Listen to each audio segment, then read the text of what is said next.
Radio Publique Africaine.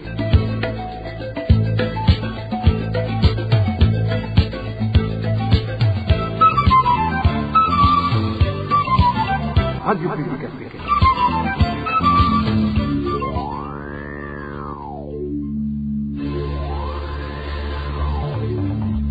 C'est le moment de suivre le journal parlé en français. À la présentation, Josiane Mouzaned.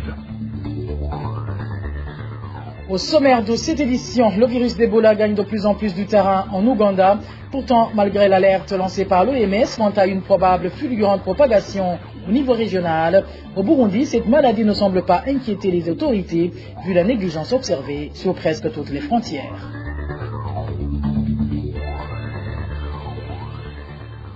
Les violences faites aux femmes s'intensifient au Burundi. Le bulletin mensuel du mois d'octobre sorti par le mouvement des femmes et filles pour la paix et la sécurité répertorie 17 cas imputés aux administratifs, aux agents de l'ordre et aux Imbonerakure du parti au pouvoir, le CNDD-FDD. Vous aurez les détails dans ce journal. Dans ce journal, nous vous parlerons également de la colère des parents dont les élèves fréquentent l'école fondamentale d'Ava, située en province Chibitoke. C'est après que 2 élèves de la dite école sont morts foudroyés ce jeudi, alors que les parents ne cessent de demander que des paratonnerres y soient installées, vu que ce n'est pas la première fois que des élèves meurent dans de telles circonstances. Voilà pour les grandes articulations. Bien le bonsoir chez vous, mesdames et messieurs. Tout de suite, le développement de ces titres.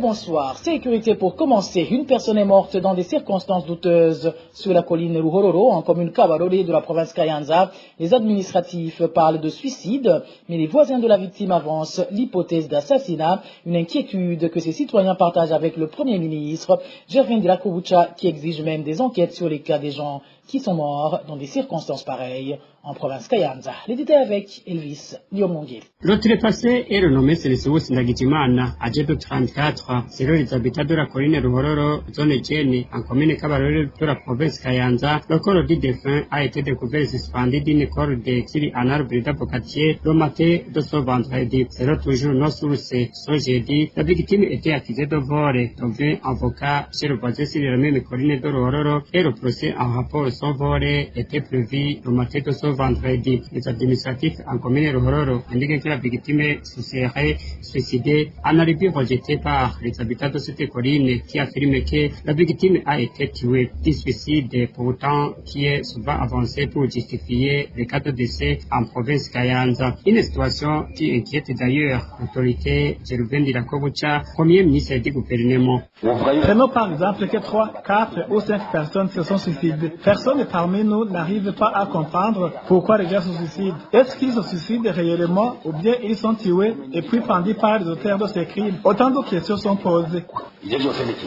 Le Premier ministre Gervin Dirakobucha a ainsi donné une durée ne dépassant pas un mois pour élucider ces cas de soi-disant suicide. À moins d'un mois, nous devons savoir si ces gens se suicident réellement ou sont tués pendus par des criminels. Ces derniers doivent être identifiés et arrêtés pour répondre de leurs actes. Le suicide, ce n'est pas un simple acte. Au cours de 2 ans, plus de 25 personnes ont été signalées comme s'être suicidées en province Kayanza. Elvis Nyomungeli, en page droits de l'homme, 8 cas de violences sexuelles dont 6 filles mineures, 8 cas d'atteinte au droit à la vie dont 3 nouveau-nés tués et une femme arrêtée arbitrairement. Tels sont les chiffres avancés par le mouvement des femmes et filles pour la paix et la sécurité dans son bulletin mensuel du mois d'octobre. Claudine Ndaïchimiye, une des femmes de ce mouvement, indique que les présumés auteurs de ces violations des droits humains sont certains policiers, des administratifs membres du parti CNDD-FDD et des membres de la milice Imbonerakure et demande qu'ils soient traduits en justice. Suivez. Dans le bulletin du mois d'octobre, le mouvement Femmes et Filles pour la paix et la sécurité au Burundi a pu identifier 8 cas de violence sexuelle, 3 cas de violence conjugale, 8 cas d'attentat au droit à la vie, 2 cas d'enfants torturés, 1 cas d'arrestation arbitraire et 7 cas de trafic humain. Dans ce bulletin, ce qu'on remarque, c'est qu'il y a des gens, il y a des Burundais, des hommes surtout, qui profitent de l'appartenance au parti CNDD-FDD de malmener leurs femmes, de violer des filles, sans oublier ceux qui tuent des enfants. Donc le mouvement Femmes et Filles pour la paix et la sécurité au Burundi demande au président de la République, au ministre de la Justice, de protéger ces femmes et ces filles et que la justice soit faite Droits de l'homme toujours, c'est la joie au sein des familles de plus de 30 personnes qui étaient détenues au cachot du commissariat de la commune Nega en province Kirundo. Ces personnes avaient été emprisonnées après leur séjour au Rwanda où ils s'étaient rendus pour diverses raisons. Ils ont été relâchés ce jeudi soir sur ordre de l'administrateur communal à Nega, Pierre Claver Mbanzabugabo. Leurs familles respectives venaient de passer plusieurs jours à réclamer justice pour les leurs en mauvaise condition carcérale.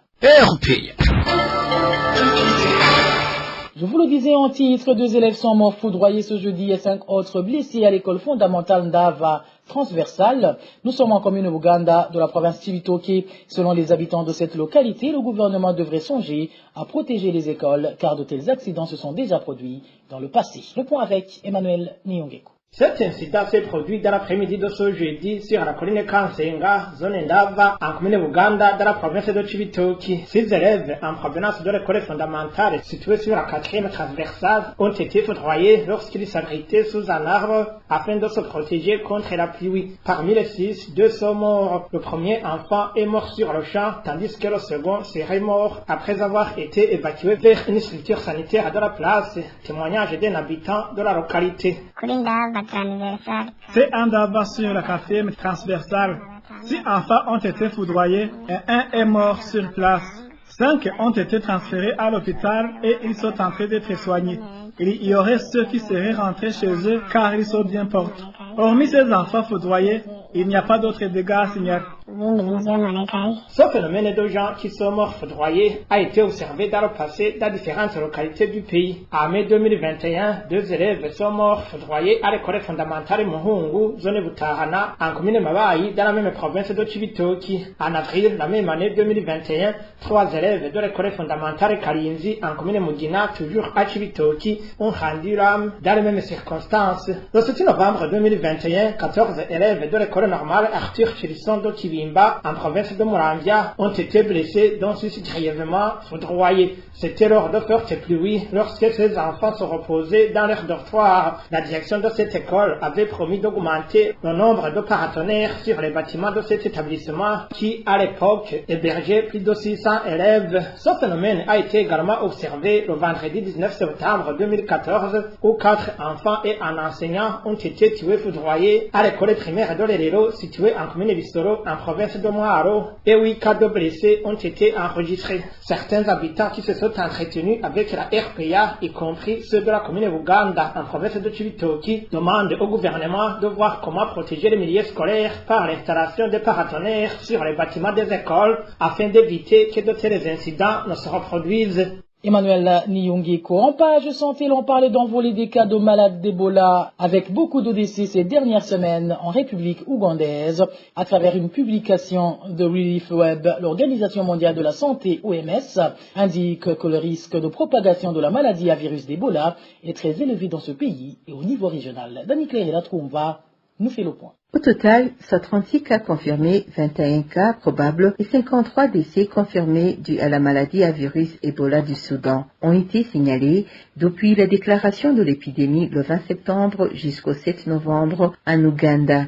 Selon l'Organisation mondiale de la santé, ces chiffres représentent une augmentation de 18% pour les cas positifs et de 66% pour les cas de décès confirmés depuis le dernier rapport de situation publié le 28 octobre 2022. Selon la publication du site Relief Web de ce jeudi, l'OMS indique également que l'Ouganda accuse actuellement un taux de létalité de 38,9%. Depuis toujours le dernier rapport, un district nouvellement touché a été signalé. Il s'agit du district de Masaka, ce qui conduit à un total de 8 districts signalant des cas. Selon l'évaluation actualisée de l'OMS du 1er novembre 2022, le risque de propagation de la maladie en Ouganda est passé d'élevé à très élevé et de faible à élevé au niveau régional. Au niveau régional, le risque a été évalué comme élevé en raison du manque de vaccins et de produits thérapeutiques homologués,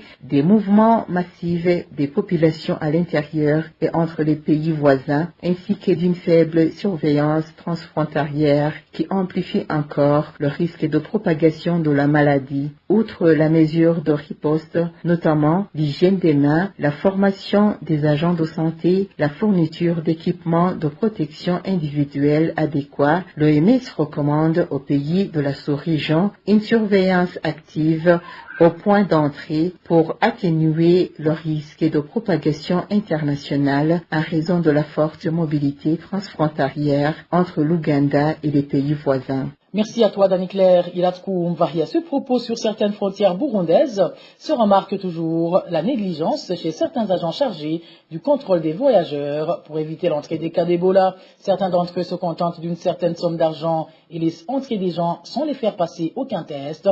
Plus grave encore, les agents de certaines frontières burundaises ne disposent d'aucun kit de protection, ce qui les met en danger. Eloge Divin Remisha pour plus de détails.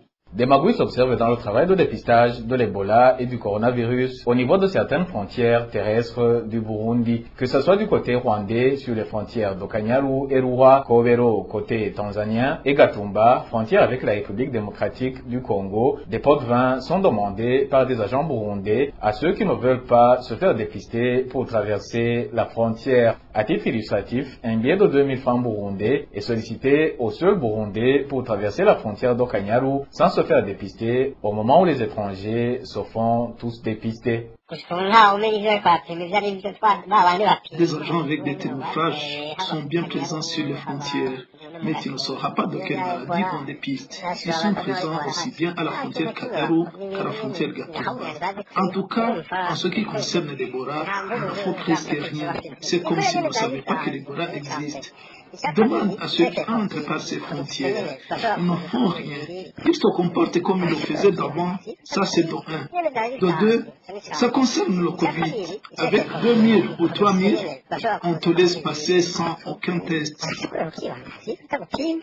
Même s'ils s'observent ces pratiques sur plusieurs frontières, ceux qui traversent par Mugina, frontière entre le Burundi et la Tanzanie, apprécient la façon dont le dépistage se fait sans lacune. Ici chez nous, on fait bel et bien le dépistage. On le fait pour tout le monde et les agents le font étant bien protégés avec un kit approprié. Et pour tout cas que l'on suspecte, l'on dépêche en urgence une ambulance pour le transporter jusqu'à l'hôpital de Makamba. On a même construit des locaux pour faire le dépistage et on vient même d'en construire des autres. Vraiment, c'est bien structuré. Certains Burundais qui traversent souvent les frontières terrestres trouvent que les magouilles opérées par des agents affectés sur ces frontières pourraient causer d'énormes dégâts au pays. Ilos Divin Remisha. Cela étant, le président du Burundi, en même temps président en exercice de l'UAC, a indiqué que l'une des armes qui devrait aider pour freiner la propagation de ce virus dans la sous-région, il a mis en place des sites de dépistage sur les frontières. Evariste Ndayishimiye l'a dit dans une interview accordée à la télévision ougandaise NTV lors de sa dernière visite effectuée dans ce pays. C'était dans la première quinzaine du mois d'octobre. Je vous prie de l'écouter. At the border, au niveau des frontières, on doit y implanter des sites de dépistage. Et nous réjouissons d'ores et déjà que le secrétariat de l'EAC ait déjà offert aux pays membres des laboratoires mobiles pour nous permettre de faire face à cette pandémie.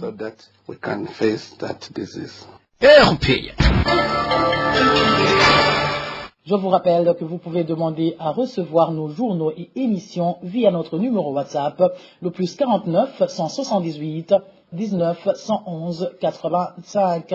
En page gouvernance, le problème des militaires burundais envoyés en mission de transition de l'Union africaine en Somalie, ATMIS en sigle, sans avoir été totalement vaccinés contre la Covid-19, réside au niveau des responsables de cette mission. Propos de l'ancien vice-président de la République du Burundi, Frédéric Bamvuginyumvila, explique que les responsables de l'ATMIS devraient bien vérifier que tous les militaires envoyés dans cette mission ont reçu la dose de vaccin nécessaire pour se protéger contre cette pandémie. Il réagit après que plus de 50 militaires burundais ont attrapé la Covid-19 et ces derniers font savoir qu'ils sont vulnérables du fait qu'ils n'ont reçu qu'une seule et unique dose de vaccin. Suivez Frédéric Bamvuginyumvila, ancien vice-président de la République du Burundi. J'ai appris qu'effectivement, il y a eu des militaires burundais qui sont rendus en Somalie et que, contrairement aux autres pays, ils n'ont pas le énième vaccin comme l'exigent des militaires qui vont combattre sur le terrain de la Somalie. Mais pour moi, la question ne se posait pas au niveau du pays ou au niveau de ces militaires. la question se pose au niveau de la centralisation de cette opération qui se mène en Somalie. Les responsables de cette opération, ils donnent des ordres, ils donnent des consignes. Maintenant, il leur appartient de vérifier si les consignes sont observées ou ne sont pas observées. Si ce sont les militaires burundais qui n'ont pas respecté les consignes, mais il appartient à ces gens-là de leur dire de ne pas venir pour autant que la consigne n'est pas respectée. Je crois que ça ne devrait pas être autrement expliqué parce que il y a le pays qui envoie des militaires, il y a des militaires qui sont envoyés et il y a la centralisation sur le terrain de ces militaires qui viennent de plusieurs pays. Donc il faut qu'il y ait une coordination sur le terrain qui doit absolument exiger le respect des consignes données aux différents pays qui fournissent ce genre de militaires en Somalie. Que c'est lui qui ne remplit pas tous les critères exigés par la coordination de l'opération sur le terrain ne vienne pas. Les pays seraient absolument forcés à respecter ces consignes. Et puis, il est malheureux de voir que ceux qui devraient encourager les jeunes à entreprendre de longues études sont ceux-là même qui prêchent que ce qui s'apprend à l'école n'a rien d'intéressant dans la vie courante. Réaction du professeur Libera Nibashira-Kandi qui intervient après que le secrétaire général du parti au pouvoir, le CNDD-FDD, Révérien Dikoulio, a dit aux jeunes de ce parti que ce qu'ils apprennent ne leur servira à rien. Et Libera Nibashira-Kandi d'encourager plutôt les jeunes à aller de l'avant dans leurs études et à se spécialiser s'il le faut, car de nos jours, le développement du pays dépend de la science suffit. Ce genre de discours qui s'adresse la plupart des fois à la jeunesse burundaise, ce discours distrait, désoriente, décourage les jeunes et ils ne savent quoi décider, comment s'orienter, notamment dans les études. Ce discours est regrettable dans la mesure où on fait un retour en arrière, je dirais même dans les années 1400, même avant, parce que tout simplement, je rappellerai que les colonisateurs belges ont été les premiers à créer les écoles au Burundi ou dans la région. Ici, je rappellerai que les premiers cadres dans le secteur médical, les infirmiers, et dans le secteur agricole, les moniteurs agricoles, ont été formés à Afrida, au Rwanda. Et c'est pour dire que même le colonisateur a mis en avant, je dirais, l'enseignement des sciences pour, disons, avoir des cadres burundais qui aideraient le colonisateur à gérer le pays, à développer le pays, à construire le pays. Donc il est étonnant que 60 ans après, certains responsables du pays osent tenir un discours contraire qui désoriente, comme je le disais, la jeunesse burundaise, au lieu plutôt de donner un message positif. Et d'ailleurs, ici, je salue les responsables de l'Église catholique qui ne cessent de donner un message positif adressé à la jeunesse, notamment en leur encourageant, en leur conseillant fortement de pousser le plus loin possible pour que les jeunes deviennent des cadres compétents, pour que les jeunes se préparent à être les décideurs du pays de demain, pour qu'ils deviennent des experts qui trouveront des solutions aux problèmes qui mineront le Burundi dans les prochains jours. Je voudrais emboîter le pas et lancer un appel à la jeunesse burundaise et en leur conseillant fortement de pousser le plus loin possible leurs études et je les encouragerai à s'orienter dans les sciences. Et ils ne regretteront pas parce qu'ils récolteront dans quelques années les dividendes de cet engagement, de ce choix qui est un choix raisonné. Libera Nibashira-Kandi, professeur dans les universités occidentales. Et avant de clore ce journal, une des conséquences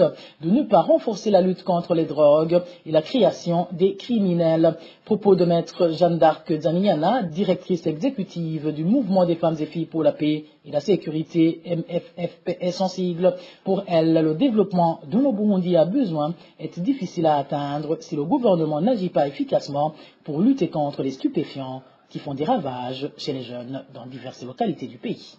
C'est vraiment une situation très critique du fait que la consommation des drogues par la jeunesse burundaise augmente la criminalité au Burundi, augmente l'insécurité. Et cela est dû au fait que ce sont ces jeunes-là qui sont utilisés pour commettre plusieurs actes punis par la loi. Et pour ce qui est des personnes qui vendent ces drogues, ces substances, tout le monde le sait que souvent cette vente illicite est protégés par des hautes autorités et protégés par des personnes qui sont bien placées pour que réellement ces vendeurs de ces drogues ne soient pas attrapés et que ces réseaux ne puissent être démantelés. Autre chose, c'est que le Burundi, comme on le sait aujourd'hui, est confronté à plusieurs situations liées au non-respect des droits de l'homme, liées à la corruption, ajoutées à ces ventes de drogue au sein de la jeunesse. C'est comme si aujourd'hui le Burundi ne peut espérer aucun développement du fait que, comme on le sait, comme on aime bien le dire, au Burundi, la jeunesse, ça constitue une génération future, ça constitue en premier lieu le développement du pays. Nous lançons alors un appel très vibrant au gouvernement du Burundi, rappelant que toutes les fois qu'il y a une génération qui est sacrifiée, c'est très difficile pour un gouvernement ou un autre de rattraper cela. Nous demandons alors que le gouvernement du Burundi y mette beaucoup de force pour arrêter cette vente, mais aussi pour sauver cette jeunesse burundaise. Enfin, nous aimerions bien lancer un appel à l'endroit de ceux-là qui vendent ces drogues, en leur rappelant que ce n'est pas seulement les enfants d'autrui qui sont à la merci de cette vente, victimes de cette vente de drogue, mais que demain ou après-demain, leurs enfants aussi pourront être parmi ceux-là qui sont en train d'être tués par la consommation de ces drogues. Et voilà, amis fidèles de la RPA, c'est par ici que prend fin le journal en français de ce vendredi 11 novembre 2022. Merci à vous qui nous avez prêté une oreille attentive. Merci également aux équipes rédactionnelles et techniques pour leur franche et parfaite collaboration. À la présentation de ce journal, vous étiez avec Josiane Mouzaneza. Bon début de week-end à toutes et à tous. Au revoir.